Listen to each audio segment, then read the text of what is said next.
Добро пожаловать в мой канал. Illustration d'une boutique rennaise annonçant les soldes d'hiver. J.K. paye 20 minutes un dernier baroud d'honneur avant le relooking de printemps. La secrétaire d'État à l'économie Delphine Gény-Stéphan a en effet annoncé ce mardi vouloir réduire la durée des soldes de 6 à 4 semaines à partir de 2019, dans un entretien mis en ligne sur le site du journal Le Parisien.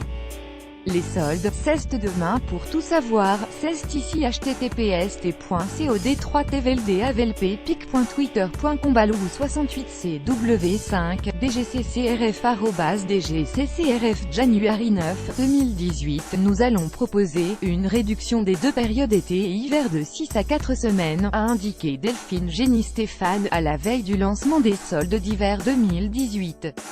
Ce serait pour une mise en place en 2019, vraisemblablement pour les soldes de janvier prochain, a-t-elle ajouté.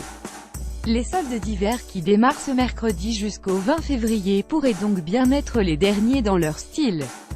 Face aux critiques répétées des commerçants qui dénoncent par 2 fois chaque année des opérations trop longues et en perte de vitesse, Bercy entend ainsi revoir le système. Les dates de début des soldes resteront inchangées. La perception du consommateur, c'est une période de plus d'un mois qui est trop longue et dont l'intérêt se dilue, a poursuivi la secrétaire d'État. Le ministre de l'économie, Bruno Le Maire, avait annoncé l'été dernier l'ouverture d'une concertation, estimant que les soldes restent un moment important, mais que leur organisation n'est pas satisfaisante. Le jour de lancement des soldes, traditionnellement le deuxième mercredi de janvier et le quatrième mercredi de juin, ne devrait en revanche pas être modifié. Les petits commerçants voudraient que les soldes démarrent plus tard, et les grandes enseignes plus tôt, surtout pour les ventes à perte de l'hiver. C'est pourquoi le gouvernement a choisi de maintenir l'équilibre actuel, a précisé la secrétaire d'État. Plus grand que à lire aussi vidéo. Les soldes vus par les vendeurs des magazines rude concurrence. L'objectif de ce relooking est clair: redonner de l'attractivité à une campagne de promotion aujourd'hui concurrencée par les ventes privées, les opérations promotionnelles des enseignes ou encore le Black Friday. Notre système actuel, très franco-français, doit être révisé, mais il est nécessaire de conserver ce temps fort commercial, qui représente encore 20% du marché du secteur textile, explique Yves Marin, expert consommation du cabinet Wavestone. Inutile toutefois d'attendre des affaires exceptionnelles pour ce dernier cru des soldes d'hiver.